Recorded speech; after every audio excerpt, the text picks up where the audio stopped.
क्योंकि अ, मेरे पास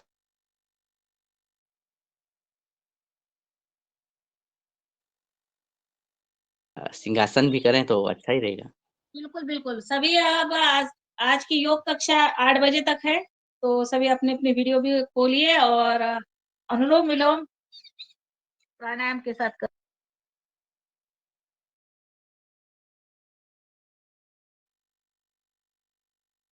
बहुत सुंदर रंजना बहन, बहुत सुंदर करवाई। फूट-फूट के ऊर्जा भरी है आपके तन मन में। बहुत ऊर्जावान हो आप। बहुत सुंदर। स्पीड कम पड़ता है दीदी, बहुत ज्यादा, बहुत करता है, बहुत एनर्जेटिक। ये इस ग्रुप की लाडली बहन है वो। जी जी जी जी। ये सब आपका स्नेह है, ये सब आपकी कृपा है। इसके लिए ये मैं अभी आप सबको पता है कि मैं मराठी बोलती थी, मगर योगाहार मंच ने मुझे हिंदी का जो इतना बड़ा क्या बोलती हूँ मैं, मुझे कुछ उसमें शब्द नहीं आ रहे हैं, तो ये मेरा बहुत बड़ा तोहफा दिया, सौभाग्य है। तोहफा। उपहार उपहार। सौभाग्य सौभाग्य। सौभाग्य तो है ये, मगर ये हिंदी का मुझे तोहफा योगाहार मंच के माध्यम से मिला, तो इसलिए मैं बहुत-बहुत ऋणी हूँ, धन्यवाद देती हूँ योगाहार मंच को। जी। जी, दिनेश भैया। जी, आदरणीय दीदी जी। ओम ओम सहनो भुनक्तु सह वीर्यं करवावहे तेजस्विनाधीतमस्तु मा विद्विषावहे। ओम शांति शांति शांति। मैं आदरणीय आज की जो योग शिक्षक हैं आदरणीय रंजना बहन जी के माध्यम से द्वितीय सत्र में आदरणीय सभी सदस्यों का हार्दिक अभिवादन करता हूँ, हार्दिक प्रणाम करता हूँ और अपने गुरुदेव की सूक्ष्म उपस्थिति में नमन करता हूँ आज के दिवस पर कि हम सब साथ-साथ हैं। साथ-साथ योग और आहार का आनंद ले रहे हैं और हम एक साथ मिलकर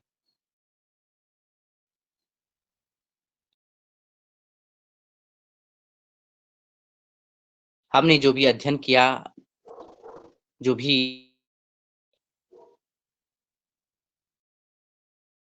हमारी भलाई के लिए और हमारी के लिए बहुत अच्छी रहेगी और हमारी माध्यम से इस दुनिया में तनिक भी, थोड़ी भी शांति व्यवस्था कायम हो सके, तो ये हमारा अहोभाग्य होगा। आज के प्रासंगिक युग में तैत्तिरीय उपनिषद है, इसके इस शांति मंत्र का यही अर्थ हो। आदरणीय बहन जी ने कहा कि उनकी माताजी अच्छा नहीं है और दवाइयाँ ले रही हैं और स्वास्थ्य अच्छा हो उसके लिए स्वास्थ्य अच्छा बना रहे उसके लिए योग की परम आवश्यकता होती है। और क्योंकि आप सभी के मध्य हनुमान चालीसा पाठ करने का यानी पढ़ने का अवसर मिला, तो हमारे हनुमान लाला जी की महिमा भी कुछ ऐसे ही है। अगर कोई संकट हो किसी तरह का, उसके निवारक हैं। कहते हैं कि बाबा तुलसीदास जी ने ऐसे ही संकट में हनुमान चालीसा लिखी। जब वो अकबर के दरबार में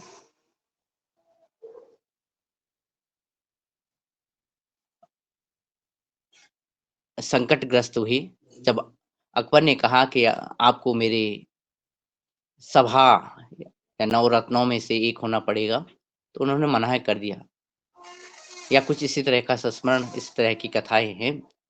लेकिन जब अब उनके पास तो हम तो योगहार के मंच के आदरणीय सदस्यों से किसी को भी फ़ोन कर लेते हैं अपनी सहायता के लिए। हमारे वैद्यराज, हमारे योग शिक्षक, लेकिन तुलसीदास जी के पास उस समय कोई नहीं था। एक थे, वो थे बजरंगबली हनुमान। तो उन्होंने प्रार्थना हनुमान जी से की है कि इस संकट से मुझे निकालो। कारागार था अकबर का, उससे बाहर निकालो। तो उन्होंने अपनी प्रार्थना को हनुमान चालीसा 40 पदों में, 40 दोहों में, चौपाइयों में हनुमान चालीसा ही लिख डाली।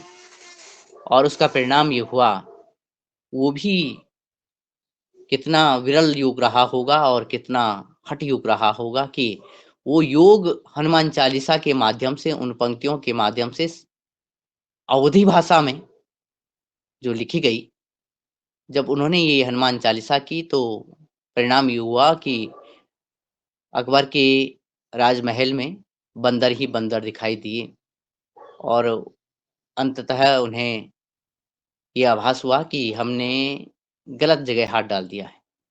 तो ऐसे योगी को भी हम प्रणाम करते हैं। हनुमान चालीसा का संदर्भ इसलिए कि हम योग और आहार पर बात कर रहे हैं और ये पहले तो योगाहार की सुंदर शुरुआत करने वाले महानुभावों को मैं प्रणाम करता हूँ।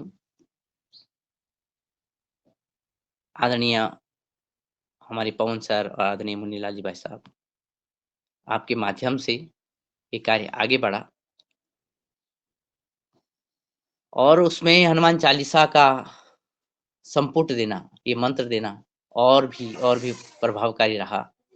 इससे हम योग करते हैं, मनोमय योग हमारा हो जाता है।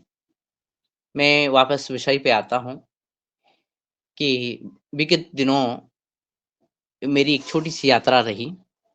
कल जब हम वार्तालाप कर रहे थे आदरणीय रंजना बहन जी से, रंजना बहन जी वो कि जिन्होंने कहा कि मुझे मराठी आती थी और मैं हिंदी बोलने लगी। योगाहार के इस मंच का प्रभाव ही है कि हम विविध भाषाओं को, विविध गुणों को लेकर के आगे बढ़ रहे हैं। ये मेरी विगत यात्रा भी विविध आयामों को लेकर के थी और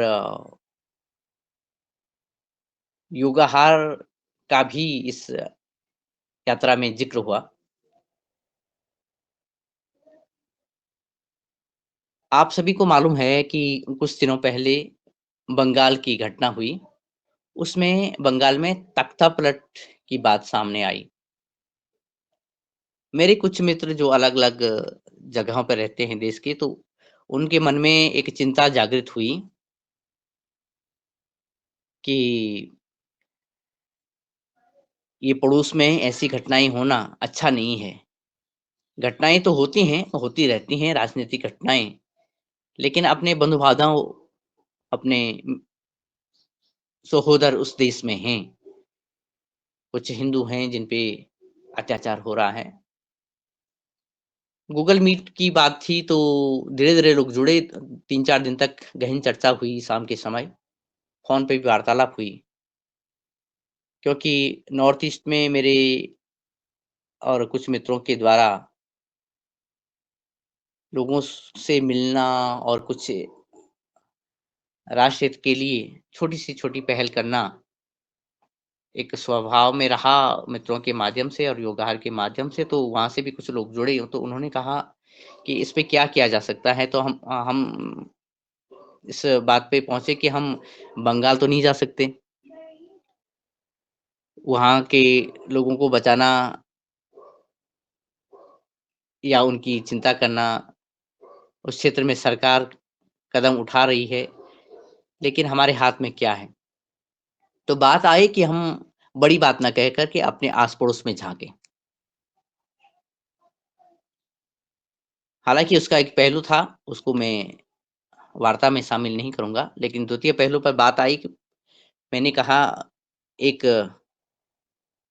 बड़ा दुश्मन हमारे बीच में है, जिसको हम देख नहीं पा रहे हैं, वो है ज़हर। खेती और ज़हर का संबंध जब मैंने उनके मध्य रखा तो उन्होंने कहा कि हाँ, ये विषय बड़ा पेचीदा है। तो कुल मिलाकर खेती और जहर राजनीतिक परिप्रेक्ष्य और कुछ अन्य बातों को लेकर के हम आगे बढ़े। मेरी जो यात्रा रही वो गाजियाबाद से होते हुए हापुड़, रामपुर और शाहजहाँपुर, लखनऊ, बाराबंकी, फिर बनारस के कुछ गाँवों से होते हुए ना उससे पहले प्रयागराज के गाँव और वहाँ के गाँवों से बनारस के गाँव तक होती हुई फिर वापस सीतापुर और फिर मैं वापस पहुँचा। इसके मध्य मैंने बहुत सारे किसानों को, बहुत सारे खेतों को देखा।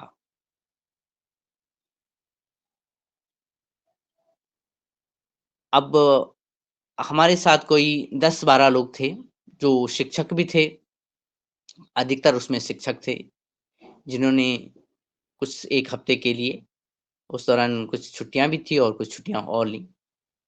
तो हम अलग-अलग जगह पे अलग-अलग जगहों पे मिले और अलग माध्यमों का उपयोग किया गया, जाने का माध्यम, रहने का माध्यम अपनाया गया। जब गाज़ियाबाद से प्रारंभ यात्रा हुई तो गाज़ियाबाद में हम रहते हैं, कुछ मित्रों से, युवा मित्रों से बातचीत करते हैं। भोजन पर खासकर चर्चा, भोजन से पहले और भोजन के बाद चर्चा हुई। आहार पर चर्चा हुई। हालाँकि मैं पहले ही बता चुका हूँ, कुछ विषय थे वो थोड़ा अलग तरह के विषय थे। वो चर्चा के विषय नहीं है इस मंच पर। तो ये देखा गया कि अधिकतर जो भोजन हम कर रहे हैं, उसका कुछ पता ही नहीं है कि ये भोजन आ कहाँ से रहा है। हालाँकि भोजन तो खेतों से ही और किसानों के माध्यम से ही आ रहा होगा। लेकिन वो कैसा भोजन है, ये कहना और सीधे-सीधे कहना किसी के पास उत्तर नहीं था, ना तो मेरे पास, ना किसी अन्य के व्यक्ति के पास।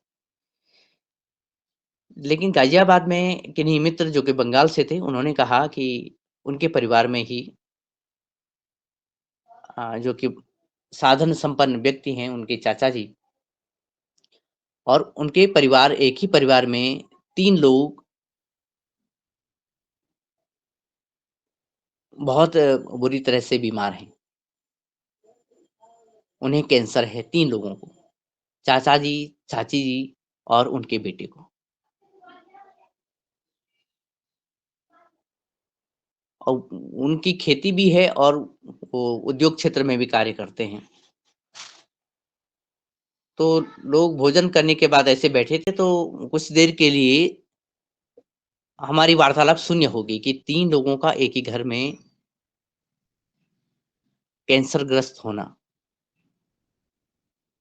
चर्चा आगे बढ़ी तो यही आया और डॉक्टर्स की जो रिपोर्ट की बात हुई तो उसमें भी वही दिखा कि बात तो हमारे भोजन से ही है। यानी हम जिस भोजन को ले रहे हैं, भोजन को न लेकर के हम ज़हर ले रहे हैं। ये बात मेरे कार्यक्रम में, जो कि अन्य विषयों पे आधारित था, उसमें एक ट्विस्ट का रूप धारण कर रहा था और रुचि भी बढ़ रही थी और डर भी लग रहा था। गाज़ियाबाद से लेकर के बनारस तक के गाँवों की यात्रा के मध्य मेरे मित्रों ने रास्ते में अलग-अलग तरह के फल लिए और अलग-अलग तरह के भोजन किए। खासकर उसमें केले और सेब थे। और योगाहार के माध्यम से एक बात मैं बताना चाहूँगा कि जो विगत कुछ वर्षों से मुझे एक ध्यान आया है, हो सकता है ये मेरा भ्रम भी हो और हो सकता है ये सही बात भी हो, मैं इसकी पुष्टि तो नहीं कर सकता। लेकिन जब बाज़ार में पटे हुए जो खड़े जो केले हैं, उनको देखकर मुझे लग जाता है कि ये इसमें कितना ज़हर इसमें उसको पकाने में लगाया गया है। कई बार तो ये हुआ कि लगभग टाइम काफ़ी हो गया, समय काफ़ी हो गया, यानी उस दौर का कोई 1 साल हो गया होगा। मैं केले खाता तो मेरे मुँह में झनझनाहट हो जाती, होंठों पे झनझनाहट हो जाती। तो मुझे लगता है कि नहीं, ये खाने की चीज़ नहीं है। मैंने लोगों से भी यही बात साझा की, शेयर की। तो लोग मुझ पे हँस रहे थे, मित्र हँस पे रहे थे, "तुम खाओगे नहीं तो जाओगे कहाँ?" बोलते हैं कि अगर नहीं खाओगे तब भी मरोगे, इसलिए खा कर के मर जाओ। हालाँकि ये रामपुर और लखनऊ के मध्य की बातें रही, ये जो बात मैंने कही, जो लोग हँस रहे थे। आगे जाने के लिए सभी मित्र इधर-उधर हो गए, मेरे साथ एक मित्र थे। अब मन में आया कि इनको इनमें से किसी को मैं दिखाऊँ कि कुछ किसान विषमुक्त खेती भी कर रहे हैं, क्योंकि उस दिन पड़ाव आने वाला था लखनऊ। तो लखनऊ में हमारे आदरणीय हमारी सदस्य भी हैं योगाहार की, और नित्य निरंतर उनका हमें मिलता रहता है मार्गदर्शन और ये संवेदना भी कि हम अच्छा भोजन करें। तो मुझे याद आया तो मैंने उन्हें फ़ोन किया, बोले कि वो तो ऑफ़िस में हैं भी, लेकिन आप कुछ दूर पे जो बाराबंकी की सीमा से लगा हुआ गाँव है, और बाराबंकी की सीमा से लगे हुए गाँव में हमारे योगाहार में भी नित्य और कभी-कभार कह सकते हैं, नित्य तो नहीं, कभी-कभार जुड़ते हैं कुछ किसान जो कि विषमुक्त सब्जियों और भोजन के लिए कार्य करते हैं। ऐसे मयंक शर्मा जी का नाम उन्होंने दिया, हालाँकि मेरे पास नंबर तो था ही था। तो मैंने कहा ठीक है, मैं फ़ोन करता हूँ और उनको मिल के आता हूँ। उनके मैंने खेत में देखा कि बड़ा अच्छे तरीके से इंटीग्रेटेड फार्मिंग जो आईपीएम की व्यवस्था की गई है। मैंने गाँव वालों को, आस-पास के लोगों को पूछा तो लोग आश्चर्य के साथ कह रहे थे हाँ, कि ऐसे कुछ लोग हैं, लेकिन ज़्यादा नहीं हैं। 4-5 लोग इलाके में उस वाले एरिया में एक श्रीकांत से हैं और इनकी सब्ज़ी खूब बिकती है। लेकिन मैंने कहा आप लोग भी ऐसी खेती करें, जिसमें आईपीएम के प्रयोग करके सब्जियों को विष मुक्त करने की कोशिश करें। तो अब लोग अनमने ढंग से कह रहे थे कि हाँ, अब हमें ये करना तो पड़ेगा, क्योंकि इनकी सब्ज़ी भी ये करना तो पड़ेगा, उनका अर्थ ये था कि इनकी सब्जियाँ भी अच्छी बिक रही हैं और इनको पैसा तो मिल ही रहा है और खर्चा कम हो रहा है। लेकिन स्वास्थ्य की बात उसमें नहीं थी। पैसे की बात थी, स्वास्थ्य की नहीं थी। हालाँकि हम फिर मयंक वर्मा जी के खेत में गए, वहाँ से हमने ढेर सारी, कोई 8-10 किलो के लगभग हमें उन्होंने खीरा दिया। मैंने कहा भी इतना खीरा क्यों दे रहे हो? तो उन्होंने कहा रास्ते के लिए होगा ये, और कुछ लौकी थी। रास्ते भर हमने, मेरे मित्रों ने जो फिर जुट गए लखनऊ में अलग-अलग जगह से। जब लखनऊ में रहने के बाद हम आगे बढ़ रहे थे प्रयागराज की तरफ से, तरफ के लिए, तो लोगों ने केले और वो लिए और मैंने सबको एक-एक खीरा दिया। तो खीरे में उन्होंने अलग स्वाद समझा और मैंने तो खीरा ही खाया, अन्य लोगों ने केले भी खाए। मैंने कहा केले नहीं खाएँगे क्योंकि इसमें ज़हर पटा हुआ है। तो लोगों को के पास विषय मिल गया था और उन्होंने बीच-बीच में कहना शुरू कर दिया जब भी हम कहीं पे रुकते कि ज़हर ज़हर वाली बात करिए। बड़ा अच्छा लगता है ज़हर वाली बात करने में। हालाँकि वो सकुचाते और ज़हर के बारे में बताते। बहुत सारे लोगों के यहाँ घरों में और गाँव में लोग बीमार हो रहे हैं। उसमें कुछ प्रधानाचार्य थे, नवनियुक्त प्रधान 2-3 साल जो पीसीएस के माध्यम से निकलते हैं। ऐसे 3-4 प्रधानाचार्य भी थे और अन्य एक गन्ना के क्षेत्र में कार्य कर रहे हैं। कुछ लोग युवा लोग सामाजिक क्षेत्र में कार्य कर रहे हैं, वो लोग थे। तो उनके पास चर्चा का विषय बन गया कि ज़हर वाली बात। हालाँकि हम आगे बढ़े और अन्य गाँवों में देखा, लेकिन मैंने देखा कि पूर्वांचल में जो खेती में सब्जियों का के उत्पादन की बात करें, उतना ज़्यादा अभी अ, या फिर आधुनिक तौर पे जो कैश क्रॉप है, ज़्यादा लोग नहीं कर रहे हैं। मैंने तुलना की पश्चिम उत्तर प्रदेश और पूर्व के उत्तर प्रदेश में या उत्तराखंड से तुलना की, तो देखा कि दूर-दूर तक खेत फैले हुए हैं और उसमें धान लगा हुआ है। गाड़ी रोककर लोगों से पूछा तो बोले कि अधिकतर लोग या तो नौकरी कर रहे हैं या खेती कर रहे हैं, तो फिर चावल ही की कर रहे हैं या गेहूँ की ही कर रहे हैं, ताकि उन्हें एकमुश्त काट कर के फसल लेकर के एकमुश्त बेचने में मज़ा आता है, और क्योंकि एकमुश्त पैसा मिलता है। मुझे लगा कि खेती के प्रति जो संवेदनशीलता है, जो जागरूकता है, पश्चिम उत्तर प्रदेश या अन्य क्षेत्रों में है, वो अभी पूर्वांचल में उतनी ज़्यादा नहीं है। लेकिन कुछ लोगों ने कहा कि तुमसे भले तो हम ही हैं। उनको लगा कि मैं भी उत्तर प्रदेश से हूँ। तो मैंने कहा क्यों? बोले कि बहुत ज़हर फेंकते हैं आप लोग। उससे अच्छा तो ये है कि हम गेहूँ, धान में ज़हर फेंकना नहीं पड़ता और हम स्वस्थ उत्पादन कर रहे हैं, लोगों को स्वस्थ उत्पादन आगे दे रहे हैं। यानी पहुँचा रहे हैं, भोजन पहुँचा रहे हैं। ख़ैर ये बात आगे बढ़ी और हमारा जो इस विज़िट का जो अंतिम गाँव था बनारस के पास में, वहाँ पे नव चेतना करके कोई एफपीओ है, वहाँ भी हम गए। खूब अच्छा कार्य वो कर रहे हैं। उनसे भी अभी हमने यही कहा कि विश्व मुक्त भोजन करना ज़रूरी है। विश्व मुक्त भोजन आईपीएम की बात जब हमने कही, तो कई लोगों ने ये बात भी कही कि भई हम जीवों की हत्या नहीं करना चाहते हैं, इसलिए जो आईपीएम के माध्यम से जो हमारी जो छोटी-छोटी टूल्स लगते हैं, फेरोमोन ट्रैप लगता है, सोलर ट्रैप लगता है या फिर लगता है अपना जो स्टिकी स्टिक्स लगती हैं, इससे बहुत सारे जीव पकड़े जाते हैं और वो मर जाते हैं। लेकिन उन्हीं में से कुछ लोगों ने कहा, ठीक है हम जो आईपीएम यानी अधिकतर लोग तो जानने वाले नहीं थे, लेकिन जिन लोगों को ज्ञान था, जो लोग जान रहे थे, वो कह रहे ठीक है हम आईपीएम का यूज़ तो नहीं कर रहे हैं, और उसके माध्यम से कीटों को तो नहीं मार रहे हैं, लेकिन हम कीटों को और दूसरे जीवों को, साथ ही मनुष्य को भी ज़हरीले जो घने रसायनों का प्रयोग कर रहे हैं, उसके परिणाम स्वरूप तो मार ही रहे हैं।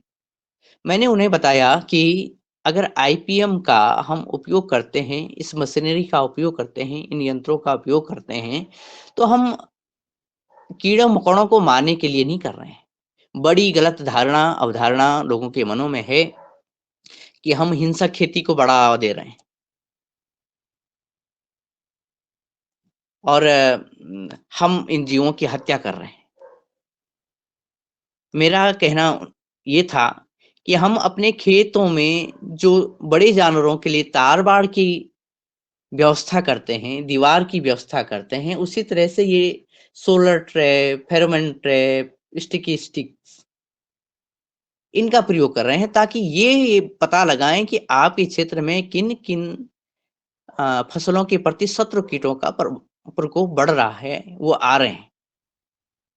क्योंकि इनकी संख्या लाखों में है और जब आपको पता चले, तो आप फिर वो विधि अपना सकते हैं। आपके पास नीमास्त्र है, ब्रह्मास्त्र है और तीक्ष्ण से तीक्ष्ण जो दवाइयाँ हैं, ज़हर नहीं दवाइयाँ, जो जैविक माध्यम से, प्राकृतिक माध्यम से बनाई जाती हैं, उनका उपयोग करें। मैंने देखा कि जो मयंक वर्मा जी के खेत में उन्होंने चारों तरफ जो गेंदा भी लगाया था। और ये उदाहरण मैंने अन्य किसानों को, अन्य लोगों को भी बताया कि जो गेंदा लगाया है, तो इसमें क्योंकि गेंदे सुगंध वाली फसल है, तो कीड़ा पहले ऐसी सुगंध वाली फसलों पे पहुँच जाता है, जो ट्रैप फसलें हैं, उन पे पहुँच जाता है। और अगर आपको लगे कि यहाँ बहुत ज़्यादा अगर कीट का प्रभाव हो गया है, आपके ट्रैप्स के माध्यम से दिखे और गेंदे की फसल या फूलों की ऐसी फसल पर, जो कि आकर्षित करते हैं जीवों को, कीड़ों को, तो अगर अपनी फसलों पे छिड़काव से अच्छा है, अगर करना ही पड़े तो उन फसलों पर कर दें, ताकि उनकी संख्या कंट्रोल हो सके। ये बात भी मैंने अपने उन मित्रों से कही, अपनी वार्ता में बनारस और प्रयागराज के मध्य में। तो बहुत लोगों की समझ में आई, हाँ, ये तो है। ये बात भी समझ में आई कि हम जीव हत्या की बात कर रहे हैं और आत्महत्या कर रहे हैं। इसलिए ना जीव की हत्या की जाए, ना आत्महत्या की जाए, ना हम अ, जानबूझ कर के कैंसर जैसी बीमारियाँ मोल लें। तो कई लोगों ने ये हामी तो भरी कि हम ऐसा करेंगे, लेकिन वो ये एक यात्रा थी और वो हामी कहाँ तक आगे बढ़ती है। लेकिन 2-3 मित्रों ने मुझे बताया कि हाँ, इस तरह के वो उपाय इस सर्दी वाले मौसम में जब फसलें वो सब्जियाँ वो लेंगे, उसके लिए उपयोग करेंगे। साथ ही जैविक और प्राकृतिक तकनीकों का उपयोग, और क्योंकि सभी सामग्री, सभी जानकारी हमारे यूट्यूब वगैरह पे तो होती है, वो जॉइन करेंगे। साथ में उनमें से कुछ लोग अ, मेरे ख्याल से योगाहार को भी जॉइन करेंगे। वो समझेंगे कि किस तरह से जैविक खेती या प्राकृतिक खेती को आगे बढ़ाया जा सकता है।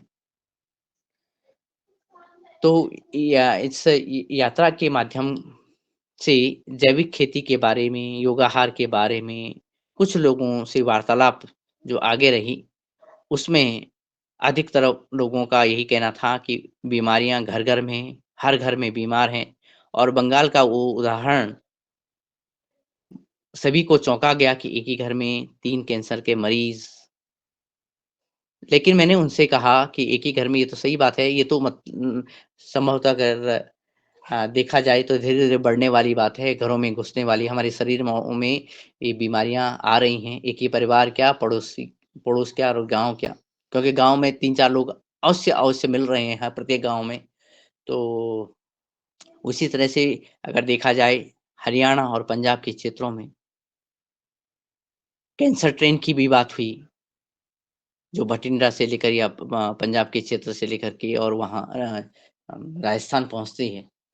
ऐसी-ऐसी वार्तालाप हमारी रही, जो हमारे जो मूल विषय था, उसमें छोटे-छोटे ब्रेक के रूप में हमने ये बातें साझा की। और जहाँ भी मिला हमने प्राणायाम किया, और समय मिला तो भस्त्रिका भी हमने की।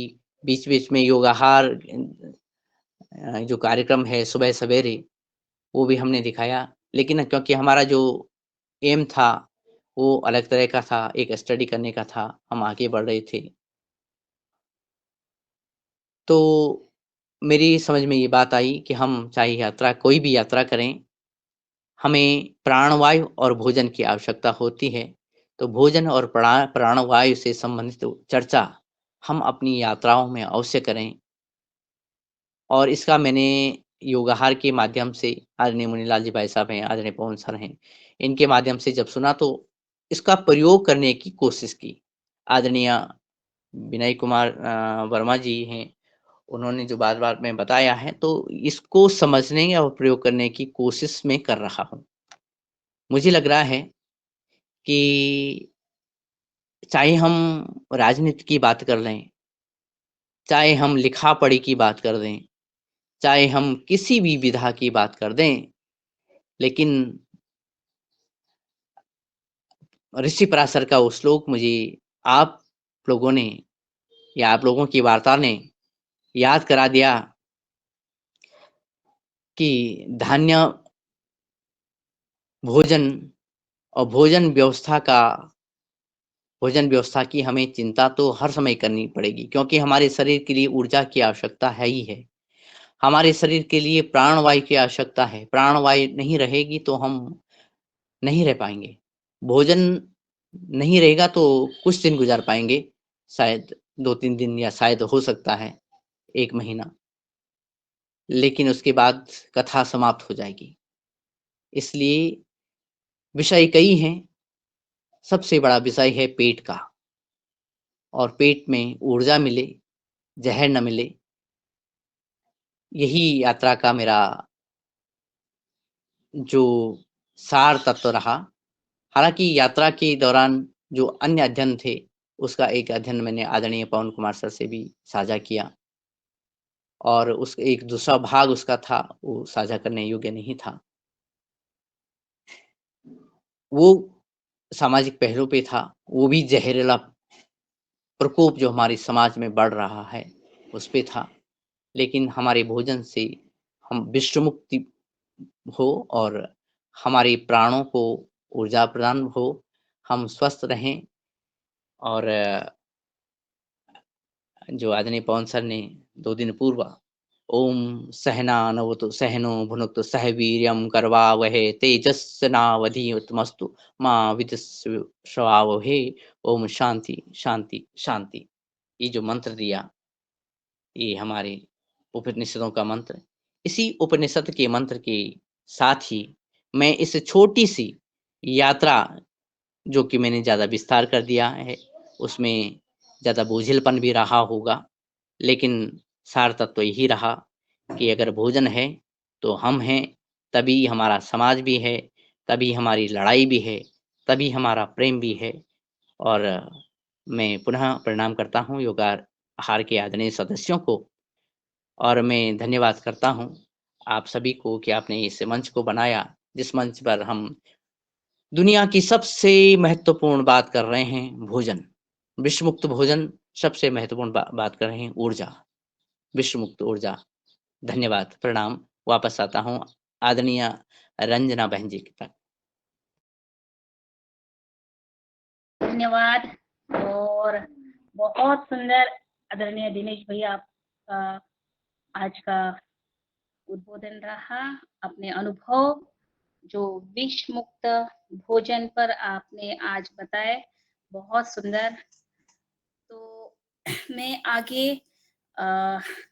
आदरणीय रमेश चंद्र मेहरा जी भाई साहब से निवेदन जी ओम, बात रखी।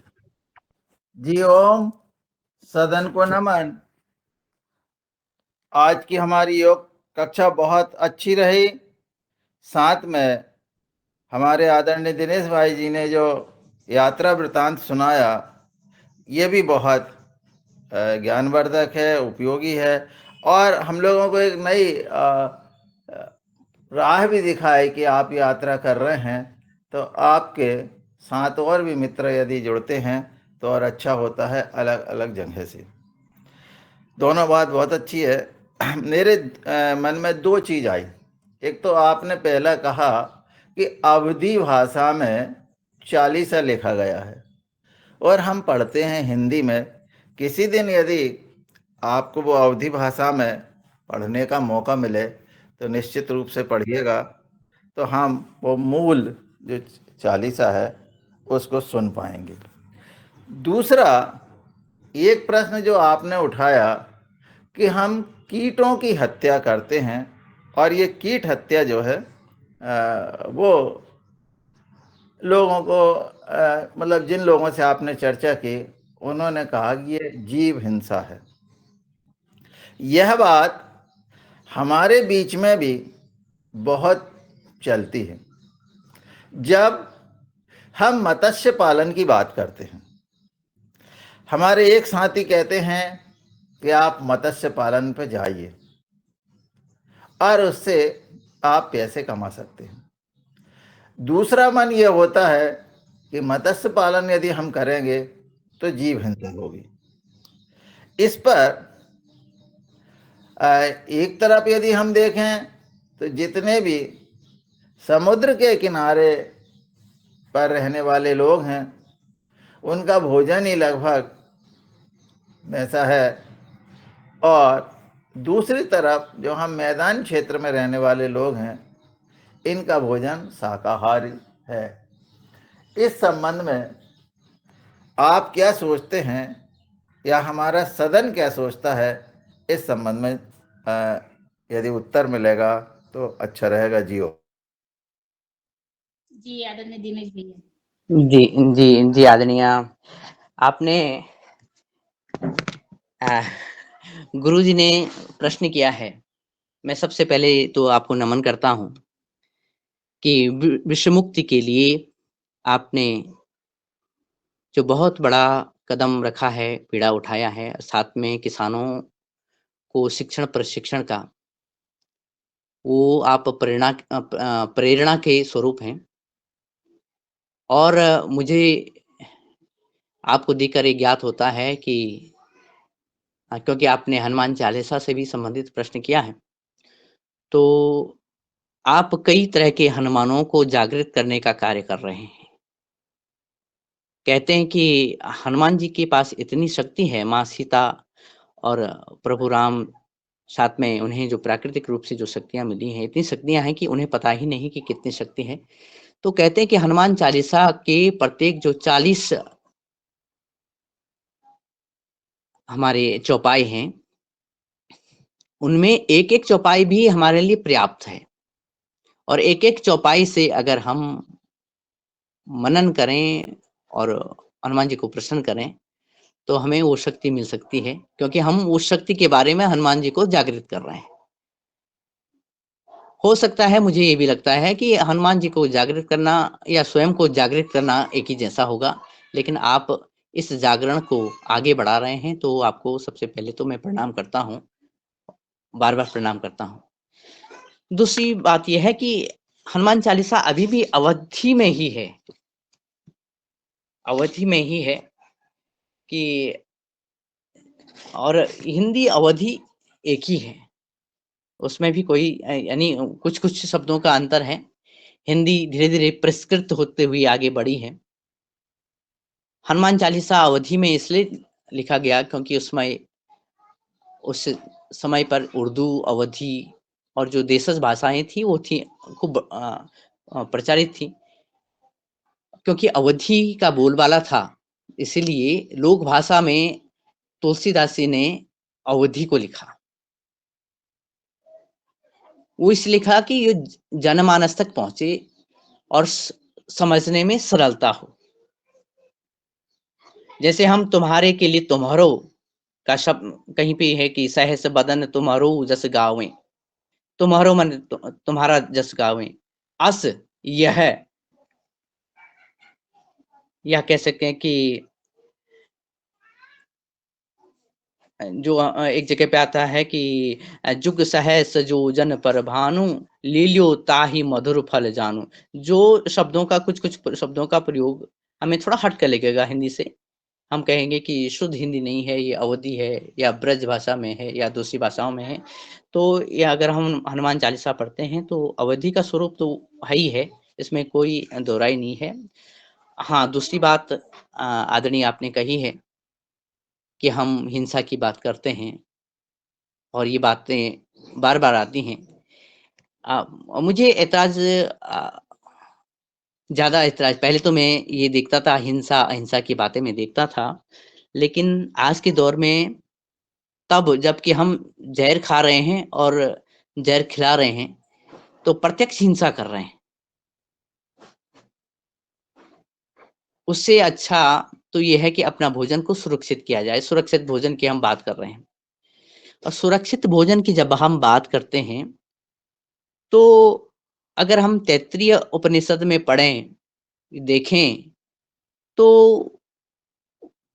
उपनिषद ये कहते हैं कि ये पूरा संसार ऊर्जा पर आधारित है और प्रत्येक जीव किसी न किसी का भोजन अवश्य है। चाहे हम इस खाद्य श्रृंखला में जंगली जीवों की बात करें या सामाजिक प्राणियों की बात करें, खेतों की बात करें। अगर खेतों की ही बात करें तो आदरणीय गुरुजी, आपने कई बार पढ़ाया है और बताया है कि खेत में शत्रु कीट भी होते हैं, मित्र कीट भी होते हैं, जो हमारी फसलें होती हैं, हमारी फसलों को खाते हैं शत्रु कीट, लेकिन शत्रु कीटों को खाते हैं मित्र कीट। इस तरह से खाद्य प्रणाली है, भोजन प्रणाली है और हम देखते हैं कि अ, हमारी भोजन प्रणाली भी जब गुरुजनों ने पढ़ाया, हमारी उत्पत्ति का इतिहास, मानव उत्पत्ति का इतिहास, तो किस तरह से भोजन प्रणाली थी। मांसाहार करते हुए उसे जब वो आगे बढ़ा तो लगा कि ये बड़े जीव हैं, इनके जो विकास में कितना समय लगता है, कितनी प्रक्रियाओं से गुज़रना पड़ता है।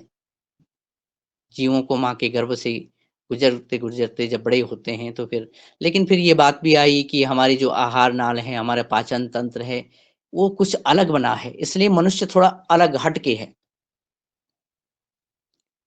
हालाँकि मैं विस्तार भी कर रहा हूँ। मैं अगर अपनी ही यात्रा का संस्मरण सुनाऊँ तो इन मित्रों में कुछ मांसाहारी भी थे। लेकिन मेरी वजह से और 1-2 अन्य लोगों की वजह से उन्होंने अपना मांसाहार बोला कि नहीं, कम से कम इस दौरान इस यात्रा में तो हम नहीं करेंगे। उन्होंने कहा कि तुम क्यों नहीं खाते हो? तो मैंने कहा इसलिए कि शायद अगर मैं खाऊँ तो मैं पचा ना पाऊँ। इसलिए नहीं कि मैं किसी जीव की हत्या कर रहा हूँ, क्योंकि मैं अगर इस पे जाता तो वो फिर शायद और जटिल प्रश्न करते। तो क्योंकि हमारा जो भोजन पचाने का तंत्र है वो भी ना तो हम घास खा सकते हैं और ना ही मांस खा सकते हैं। क्योंकि हम मनुष्य हैं, इसलिए शायद बनाने वाले ने इस तरह से बनाया है। तो तैत्तिरीय उपनिषद का मैं संस्मरण कि ओ मन्नादो अनादो इस तरह से है कि जो हमारा अन्न है वो किसी और का अन्न है और हम किसी और के अन्न हैं या हम किसी और के भोजन हैं। और मैंने एक बार एक छोटी-सी एक पुस्तिका भी हमने तैयार की थी, तो वैदिक रूट ऑफ एग्रीकल्चर, तो उसमें भी ये रखा है ये श्लोक कि प्रत्येक प्राणी एक दूसरे प्राणी का भोजन है। अगर हम सीधे यानी हम खाने पचाने की बात भी न करें, तो भी जो हमारी हम सभी अगर योगाहार के मंच पर बैठे हुए सभी लोग हैं, एक दूसरे से जो व्यवहार तो है ही है, लेकिन जो विचार है, जो ज्ञान है, वो भी एक तरह से भोजन है। तो हम मंच पर बैठे-बैठे, दूर देश में, दूर प्रदेश में बैठे-बैठे, अलग-अलग डिस्ट्रिक्ट में बैठे-बैठे एक दूसरे के विचारों का भोजन उसका भक्ष्य कर रहे हैं, ऊर्जा ले रहे हैं, वो भी ऊर्जा मिल रही है। उसी तरह से चाहे मछली पालन हो, बकरी पालन हो, ये भोजन की भी एक व्यवस्था है। लेकिन हमारी जो संस्कृति रही है और खासकर सनातन की हम जब बात करते हैं, बहुत ही जो वैज्ञानिक है, वैज्ञानिकता है, उससे भी परे है और परावैज्ञानिक कह सकते हैं तो ज़्यादा उचित रहेगा आज के प्रश्न के अनुसार।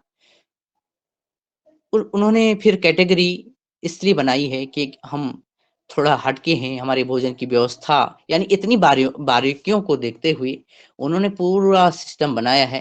हालाँकि इस सिस्टम पर और इस संबंध पर, इसके कोरिलेशन पर बात करेंगे तो ये बात आगे बढ़ेगी, बहुत लंबी होगी।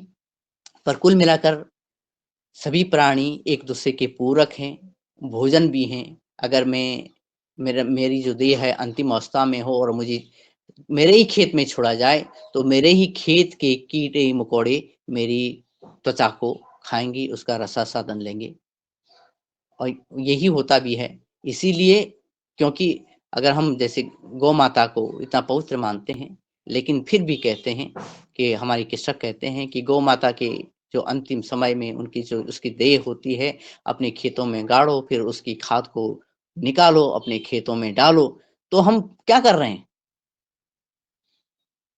मतलब भावनाओं में न जाएँ, तत्परकता में जाएँ, तो हम ऊर्जा ले रहे हैं किसी न किसी रूप में। हालाँकि मैंने शायद अपनी सीमा से ज़्यादा बोला है, तथापि मैं गुरु जी को प्रणाम करता हूँ कि आपने ये विचार मुझे दिया। धन्यवाद, प्रणाम।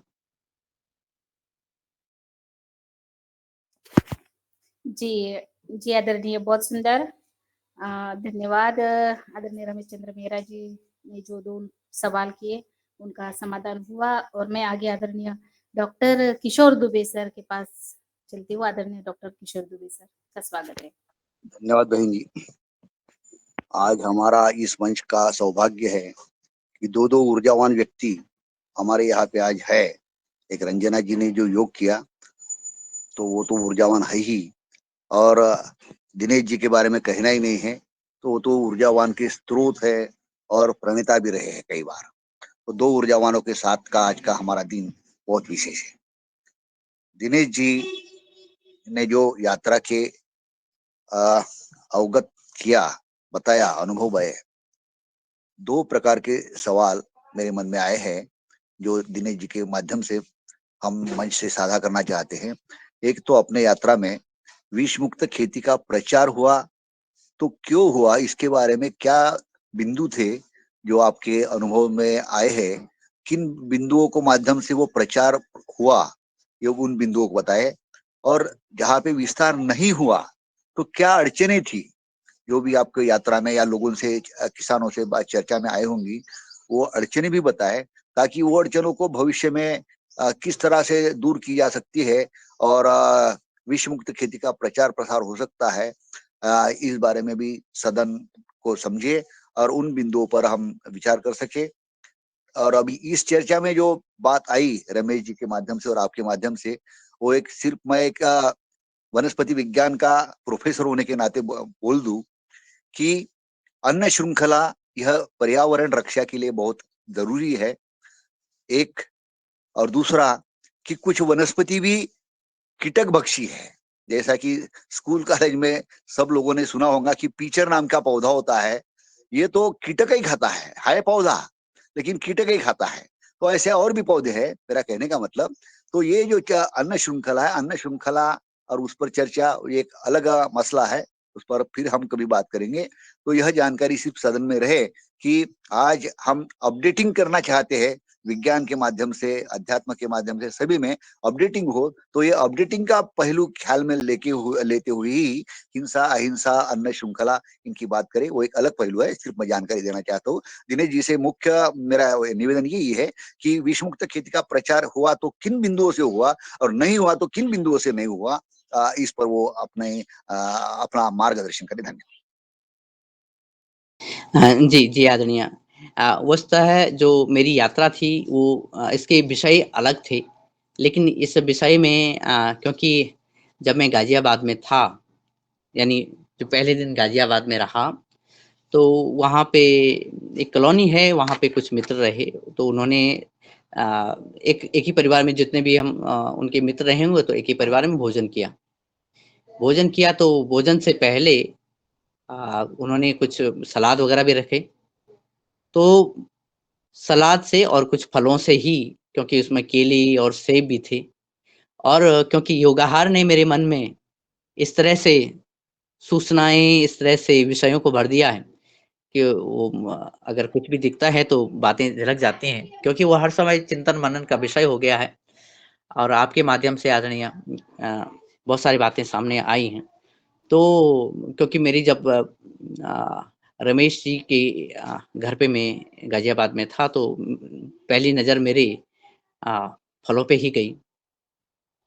और ये आदत रही है और आदत है, क्योंकि फल खाना हर किसी के स्वभाव में होता है कि पहले भोजन की में देरी हो तो फल खाया जाए और समय भी रहे तो और अच्छा है। तो फिर वहीं से चर्चा हुई, मैंने कहा ये जो केले हैं ये तो आप अलग रखिए, और सेब अगर आप ले आए हैं तो इनको धो करके छिलके हटा दीजिए। तो उन्होंने बोले कि ना धोना तो ठीक है, धो लेंगे, लेकिन छिलके क्यों हटाना? तो उसमें से एक पहले हाई स्कूल के टीचर रहे और उसके बाद उन्होंने पीसीएस किया, तो वो प्रधानाचार्य बन गए। तो संयोग से वो बॉटनी के ही विद्यार्थी रहे हैं और वो एक इंटर कॉलेज में यानी गवर्नमेंट व्यवस्था में पढ़ा रहे हैं। तो उन्होंने कहा ऐसे है सेमवाल जी, आप योगाहार की बात करते हैं, पोषण की बात करते हैं और सेब का छिलका हटाने की बात कर रहे हैं, छिलका क्यों हटाएं? फिर मैंने बताया कि सर जो है इस छिलके में सही बात है, बहुत सारे तत्व हैं और असली पोषण छिलके में है, लेकिन छिलके को हटाना इसलिए ज़रूरी है क्योंकि ये सेब किस तरह से आपके पास आया है, किसानों ने क्या उगाया है या इसको बचाने के लिए क्या-क्या प्रयोग इसमें किए, किस तरह से ये पूरी चर्चा चली कि कैसे इसको बचाया गया है, और इसको बचाने के लिए अगर हम खा रहे हैं, तो हम स्वयं को बचाने के लिए नहीं है, खुद को मारने के लिए खा रहे हैं। यानी बड़ी इंटरेस्टिंग चर्चा रही, खूब समय भी था हमारे पास, तो ये वार्तालाप इसी पे आगे बढ़ी। भोजन तक की जब भोजन की बारी आई तो बात वहाँ तक पहुँच गई कि हाँ, ये जो सब्जियाँ हैं, ये जो अन्न है, पूरी हमारी जो एक घर में जितना भोजन बनता है उस पे चर्चा हुई। हमारा विषय जो था वो किन्हीं कारणों से अलग था, वो चर्चा का विषय नहीं हो सकता, खासकर आज।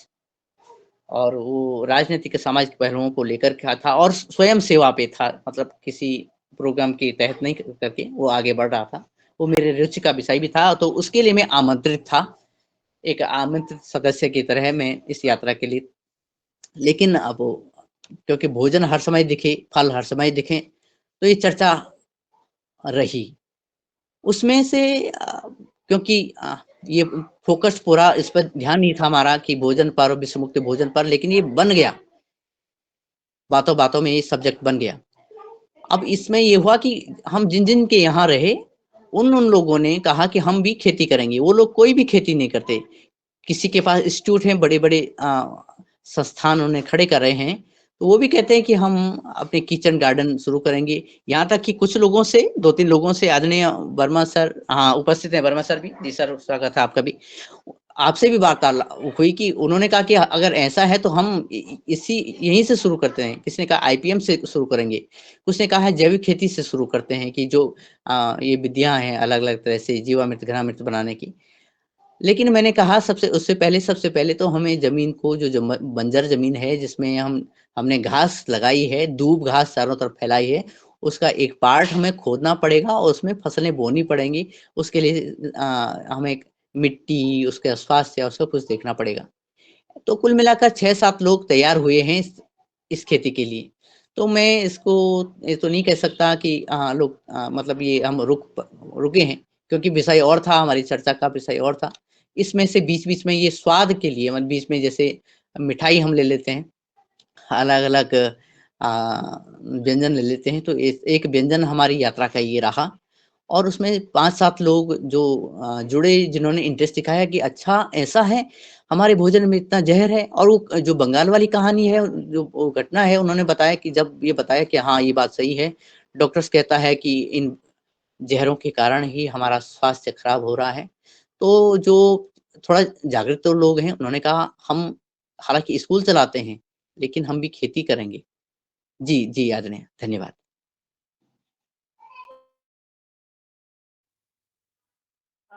जी धन्यवाद आदरणीय दुबे सर, और बहुत सुंदर चर्चा में। आगे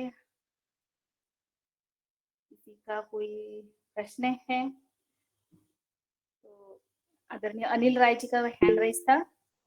जी आदरणीय रमेश चंद्र मीरा जी सर। जी ओम, सदन को नमन। चूंकि आज यात्रा पर ही चर्चा चल रही है, तो मैं ऐसा सोचता हूं कि हम लोगों ने भी नर्मदापुरम से इंदौर तक की यात्रा एक कार्यक्रम के लिए की थी, जिसमें गो और जैविक खेती पर ही चर्चा थी, प्रशिक्षण था। तो मैं आदरणीय शरद भैया से निवेदन करूंगा कि वो इस यात्रा वर्णन का भी करें और उससे क्या परिणाम हुए वो भी बताएं। आदरणीय शरद जी। जी, सदन को कोटि कोटि प्रणाम। आज बहन जी, हमारी लाडली बहन ने बहुत अच्छा योग कराया और हर चीज में हमारे दिनेश जी दक्ष हैं और बहुत बारीकी से हर चीजों को वो पकड़ते हैं, उनकी खूबी है। उन्हें बहुत साधुवाद। और दादू ने जैसा बताया मुझे कि इंदौर हम लोग जब योगाहार की टीम गई थी तो उसके विषय में बताने को कहा है। तो हम सभी लोग मुन्नीलाल जी और दादू के नेतृत्व में एक बस के द्वारा लगभग 16-17 लोग इंदौर एग्रीकल्चर कॉलेज गए थे, जहां पर एक जैविक संगठन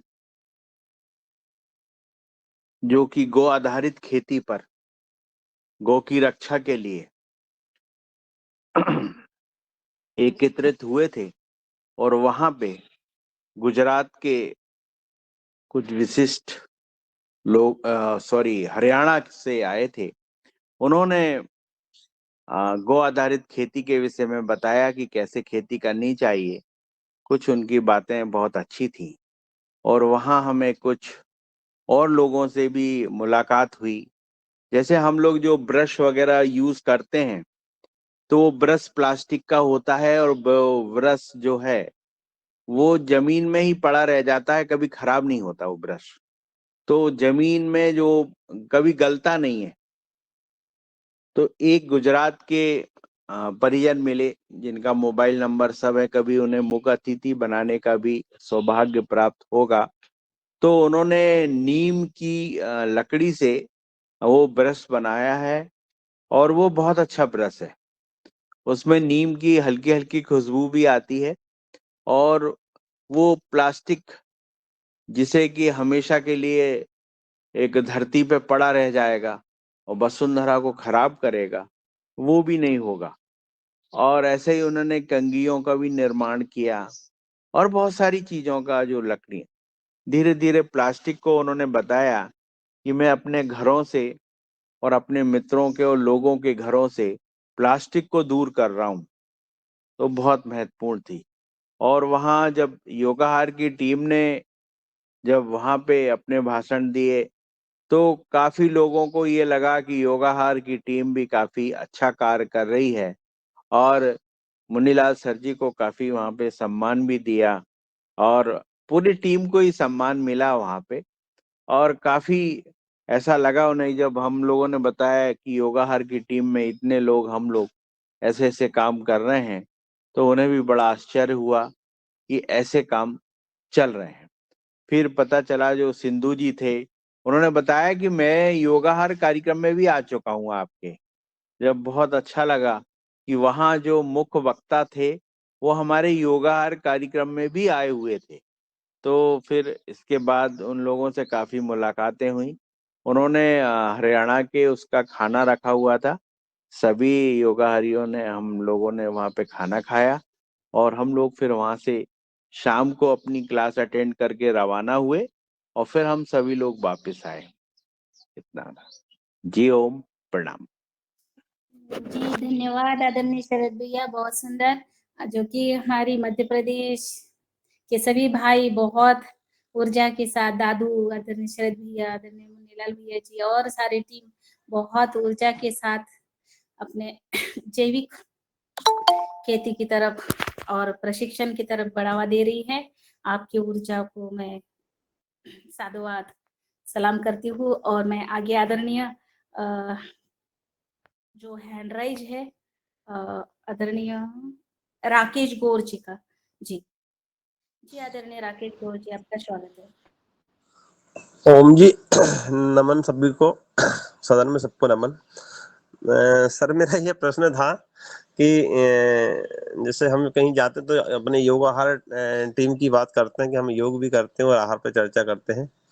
तो मेरा ये थोड़ा सा पूछना मतलब एक किसी को कहीं बात होती, चर्चा होती, तो मैं थोड़ा सा एक मन में प्रश्न रहता है कि हम बात योग आहार की और इसकी करते हैं योग की। तो मैं थोड़ा सा जानना चाह रहा था कि सभी लोग आहार भी अपना जैविक ही उपयोग करते हैं कि नहीं करते हैं, जितने लोग अपन जुड़े हैं। तो ये थोड़ा सा मेरे को एक जानना चाह रहा था कि सब लोग आहार का उपयोग करते हैं नहीं करते हैं, थोड़ा सा इसका मेरे को बताएं।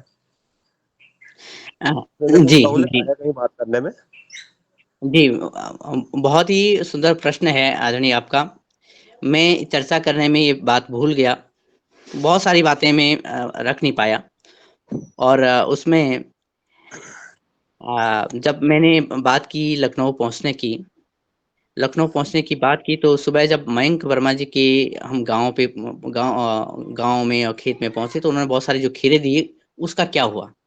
वो जो खीरे थे, बहुत सारे खीरे थे, तो हमने वो एक तो लोगों तक पहुँचाए, यानी जो भी मिला, जहाँ जिनके साथ हम वार्तालाप कर रहे थे, तो पहले हमने उनको खाने के लिए दिए और उन्हें बताया कि ये जो खीरे आप हमेशा खा रहे हैं और इस खीरे में कोई अंतर है, तो आप आप यकीन नहीं मानेंगे, लेकिन उनमें से कोई 5 या 6 लोग ऐसे थे, उसमें पूर्व जो कमिश्नर रहे हैं इनकम टैक्स के, उसमें एसडीएम रहे हैं, रिटायर्ड ऑफिसर रहे हैं, जो यानी एक 50 की वयस से पार व्यक्तित्व रहे हैं। तो उन्होंने कहा कि उनमें 3 लोगों ने ऐसे कहा कि भई ये जो खीरा खाने से है, नानी के गाँव की याद आ गई या दादी के ज़माने की याद आ गई।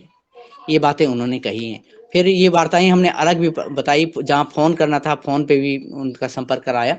दूसरी बात ये कि लखनऊ की बात करें, तो जो आदरणीय हमारे विनय कुमार वर्मा जी हैं, उन्होंने आस-पास के, लखनऊ के आस-पास के जो सीमांत ज़िले हैं, वहाँ के किसानों से वो मँगाते हैं, जो ख़ासकर सब्जियाँ। और सब्जियाँ जब आती हैं एक निश्चित स्थान पर आती हैं, हफ़्ते में, तो वो हाथों-हाथ चली जाती हैं। यानी अगर, और वो भी वही लोग लेते हैं जो पास में, जो पॉश कॉलोनी में जो लोग हैं, अन्य लोगों को मालूम भी नहीं कि ये बातें हैं यहाँ पे। तो हाथों-हाथ ये सब्जियाँ चली जाती हैं। तो दूसरी बात ये रही कि जो जैविक अन्न सभी लोग, यानी विष मुक्त अन्न का भोजन कर रहे हैं, ये कहना बहुत कठिन है। क्योंकि जब यात्राओं में हम जा रहे हैं और हमने कोशिश ये की हम घर पे ही भोजन करें, रास्ते में कहीं किसी के यहाँ किसी भी होटल में भोजन ना करें। हालाँकि सीतापुर में जब थे, तो सीतापुर में ये रहा कि जब, क्योंकि मैं अन्य मित्रों के साथ था और उनके साथ के कुछ मित्र थे, कुछ अफ़सर तबके के लोग थे, तो उन्होंने कहा कि वो बाहर से भोजन मंगाएँगे। तो हमने भोजन बाहर से क्यों नहीं मंगाएँ, होटल से क्यों नहीं खाएँ, घर का क्यों खाएँ और इस भोजन में शुद्धता कैसी हो, ख़ासकर ज़हरों से मुक्त कैसे भोजन हमें मिले, ये चर्चा हमें चली। लेकिन पूरी यात्रा में मुझे 2-3 जगह ही ऐसे ये सौभाग्य रहा कि आदरणीय विनय कुमार वर्मा जी के घर पे हमने शाम का भोजन किया। और लेकिन अधिकतर जगहों पे हमने कौन-सा भोजन किया, जिन घरों पे भोजन किया उन्हें भी मालूम नहीं था कि ये इस भोजन में कितना प्रतिशत मिलावट है। बाहर से जो लिया गया भोजन है, वो कैसा भोजन कर रहे हैं, वो जो सब्जियाँ खा रहे हैं, कैसी सब्जियाँ खा रहे हैं। ये कहना मुझे तो लगता है और दावे के साथ कहता हूँ कि टोटल जो हम भोजन करने वाले योगाहार के मंच पे भी हैं, तो 5% लोग ही अच्छा भोजन कर रहे होंगे। और खेद के साथ भी ये बात करनी पड़ रही है, तो दुनिया की बात कहना बहुत कठिन है सर, बहुत कठिन। शायद 0.5% लोग जैविक भोजन कर रहे होंगे और अन्यथा तो बहुत सारी संस्थाएँ, बहुत सारे एफपीओ ऐसे भी हैं कि जो ज़हर-पटे भोजन को जैविक भोजन करार रहे हैं। अगर हम धोखे में अगर जैविक भोजन कर रहे हैं, वो बात अलग है। जी, धन्यवाद। जी, धन्यवाद आदरणीय राकेश भैया जी और आदरणीय दिनेश भैया। सुंदर चर्चा में आगे आदरणीय श्री मुन्नीलाल भैया जी का हैंड राइज है। स्वागत है आपका।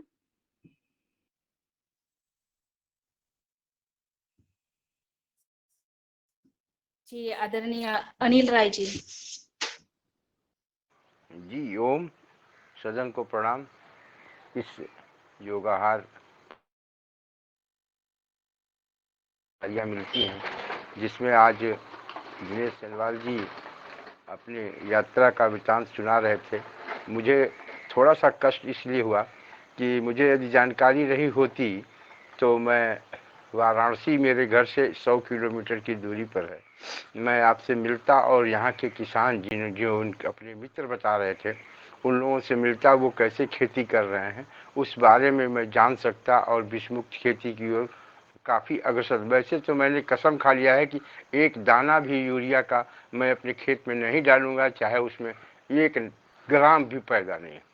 तो लेकिन अब इसमें थोड़ा सा ज्ञान मिलते रहेगा। हम तो पहले केंद्रीय विद्यालय में थे, केवल खेल से मतलब था, किसान से कोई मतलब नहीं था। रिटायर होने के 5-6 साल की पूर्व मैं जहर मुक्त जो जहाँ सामान मिलता था वहाँ से मंगाकर खाने लगा और जब रिटायर हुआ तो हम सोचे कि हम यही खेती करेंगे।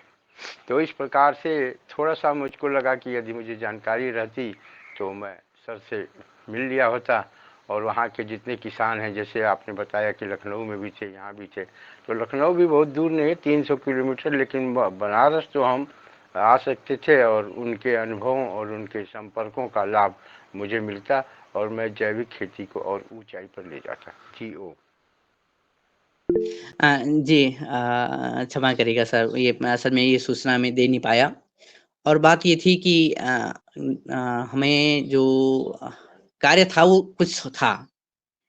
यानी एक एक जो फ़िल्मी गाना है जाना था जापान पहुँच के चीन। तो हमारा विषय और था और ये बीच क्योंकि ये मेरा प्रिय विषय था और क्योंकि प्रिय विषय इसलिए कि हर समय भोजन की आवश्यकता थी, तो मैं चर्चा भी योगाहार की कर रहा था, पॉइज़न फ्री फूड पे कर रहा था, तो ये विषय बन गया। हालाँकि आने वाले समय में अगर इस तरह की यात्रा होती है तो संपर्क में पहले साधूँगा और सूचना भी दूँगा योगाहार के मंच पर ताकि जिस क्षेत्र में आना होगा उस क्षेत्र में आप सभी का सानिध्य प्राप्त हो। और अचानक मुझे मैं प्रयागराज में था और प्रकाश सिंह रघुवंशी जी जो कि बनारस के आस-पास ही रहते हैं, तो उनका फ़ोन आया, "कहाँ हो?" मैंने कहा, "यहाँ हैं" और उनको कहा उन्होंने कहा कि, "आ जाओ।" मैंने कहा, "अगर हो सकता आएँ।" लेकिन हम वहाँ भी नहीं जा पाए क्योंकि सब्जेक्ट ही कुछ और था, मैं दूसरे के पैरों से चल रहा था। जी, धन्यवाद। जी जी, वो जो राजा तालाब बनारस के पास के हैं, प्रकाश सिंह हाँ जी, हाँ रघुवंशी। जी। जी, जी, जी।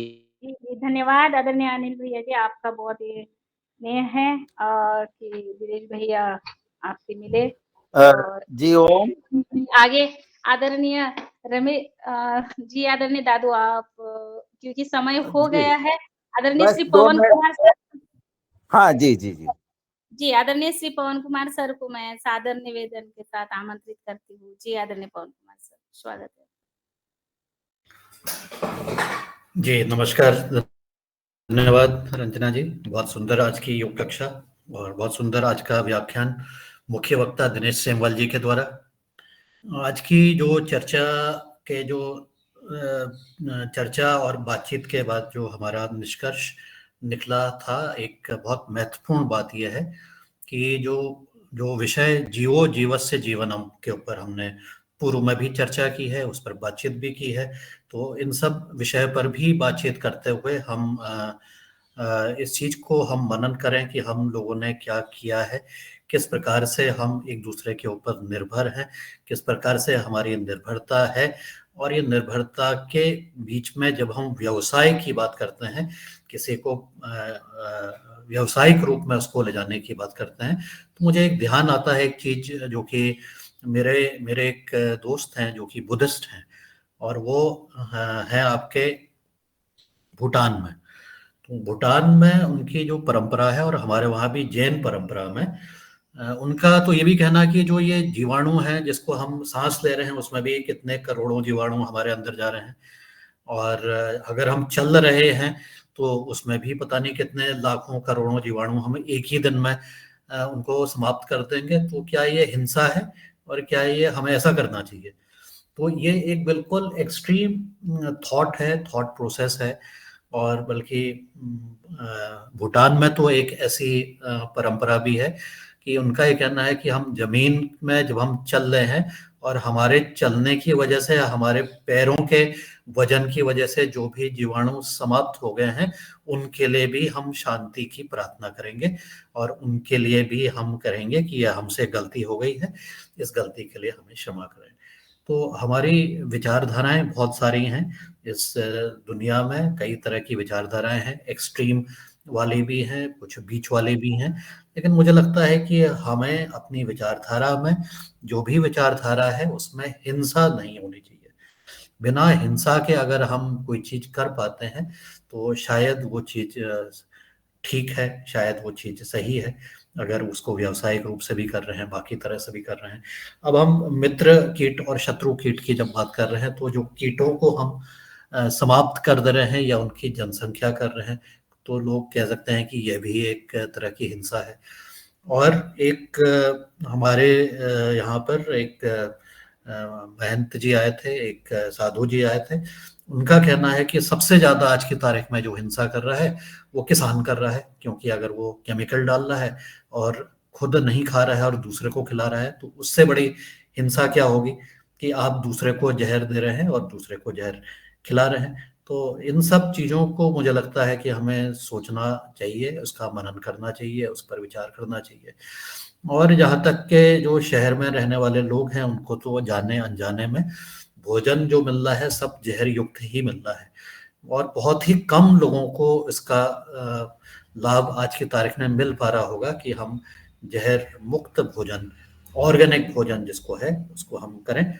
वो भी अपने विशेष प्रयासों से या विशेष परिस्थितियों से या विशेष संपर्क के माध्यम से ऐसा भोजन की पूर्ति हो पा रही होगी। अगर कुछ पूर्ति हो भी पा रही है तो कुछ ही परसेंटेज कह सकते हैं वहां पर उसकी पूर्ति शहर में हो पा रही है। लेकिन गांव में भी जब जहर पहुंच रहा है तो अनेक तरह के से पहुंच रहा है कि हम पैकेज्ड भोजन जो ले रहे हैं या कुरकुरे के नाम से ले रहे हैं और भी चीजें जो ले रहे हैं, उस तरह से भी एक जहर वापस हमारे उसमें आ रहा है। अपने चाहे हम जैविक तरीके से ही करें, लेकिन जब भी हम कोई इस तरह का चीज ले रहे हैं और विशेषकर की ऐसी ब्रांड से जिसका कि हमें जानकारी नहीं है या जो नया ब्रांड है, हो सकता है कि उसमें इस तरह का विष युक्त भोजन वहां पर मिल पा रहा हो। सरकार का भी जो पीडीएस सिस्टम है उसमें भी चाहे वो सस्ते में भोजन मिल रहा है, लेकिन उसकी भी गुणवत्ता में कोई नियंत्रण नहीं है। वो भोजन 1 रुपए किलो, 2 रुपए किलो, 5 रुपए किलो जो भी मिल रहा है, उसकी भी गुणवत्ता पर कोई नियंत्रण नहीं है। मुझे लगता है कि हमें इस विषय पर जो हम योगार में बातचीत करते हैं, अपने अपने स्वयं के प्रयासों से ही इस भोजन श्रृंखला को ढूंढने का और वहां तक के एक विश्वास के साथ वहां पर आगे चलने की बातचीत होगी तो शायद उसका लाभ हमें मिलेगा। दूसरों के ऊपर हम निर्भर रह के ये बिल्कुल भी संभव नहीं है कि हम अनजान व्यक्ति के ऊपर विश्वास करके ये कहें कि ये भोजन सही है क्योंकि उसमें कोई ठप्पा लगा है, कोई चीज में किसी ने सर्टिफाई किया है, किसी ने कहा है। हम एक दूसरे के ऊपर परस्पर विश्वास के आधार पर ही भोजन श्रृंखला को सुरक्षित कर सकते हैं और अपने आप को ये कैंसर और बाकी बीमारियों से बचा सकते हैं, ऐसा मुझे लगता है। तो इस तरफ मुझे शायद हमें प्रयास करने की ज़रूरत है कि हम एक दूसरे से भोजन को खरीदें या एक दूसरे को दें और एक दूसरे से आदान प्रदान करें और एक दूसरे के प्रति विश्वास से रहते हुए हम इस चीज़ में आगे बढ़ेंगे तो शायद अपने आप को कुछ हद तक के बचा पाएंगे।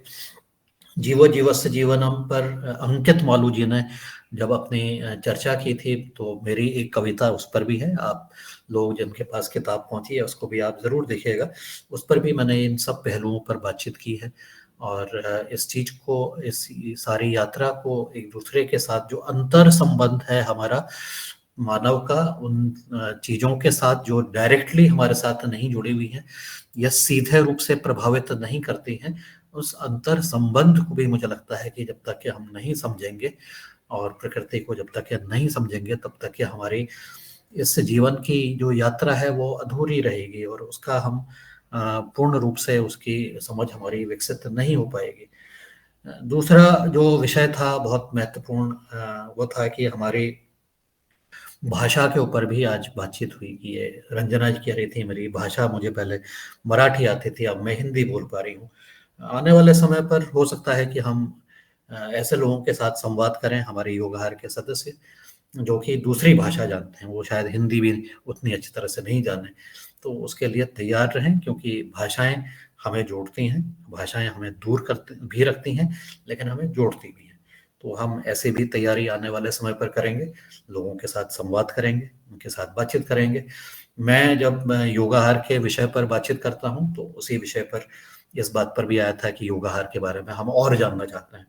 तो मैंने तो ये भी कहा कि मैं अकेला तो मैं बता ही दूंगा लेकिन मैं अपने साथ कुछ लोगों को और अपने साथ जोड़ूंगा और वो जोड़ करके वो अपनी बात आपको बताएंगे। तो ये प्रयास जो है ये अंग्रेजी में ही करना पड़ेगा लेकिन हम प्रयास करेंगे और भाषा को सुनेंगे।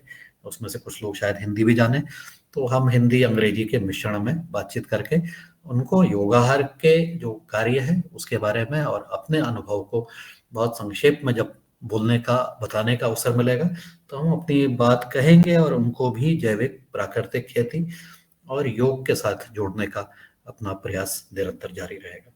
इतना कह के मैं अपनी वाणी को विराम देता हूँ। आज समय काफी हो गया है। सभी को बहुत बहुत धन्यवाद। बहुत सार्थक आज की वार्ता रही। और हाँ, मुझे ये कहना है कि दिनेश जी ने अपनी जो मूल यात्रा है उसका तो उद्देश्य नहीं बताया है, लेकिन जो भी योगाहारी इस चीज को, इस महत्वपूर्ण विषय को अलग से सुनना चाहें तो कृपया दिनेश जी से संपर्क करें, उनके साथ व्यक्तिगत रूप से। और मेरा अनुरोध रहेगा दिनेश सेमवाल जी से कि वो जब ऐसा होगा तो उसके लिए अलग से एक वेबिनार करें जिसको कि हम एक अलग समय में रखें कि कोई हो सकता है कि उनकी जो यात्रा में कुछ संवेदनशील चीजें निकल के आई हों तो उस पर भी हम बातचीत करते हुए आगे अपने आप को आगे की तैयारी अपना करने का प्रयास करेंगे। इसी के साथ मैं अपनी वाणी को विराम देता हूँ। सभी को धन्यवाद। नमस्कार। धन्यवाद।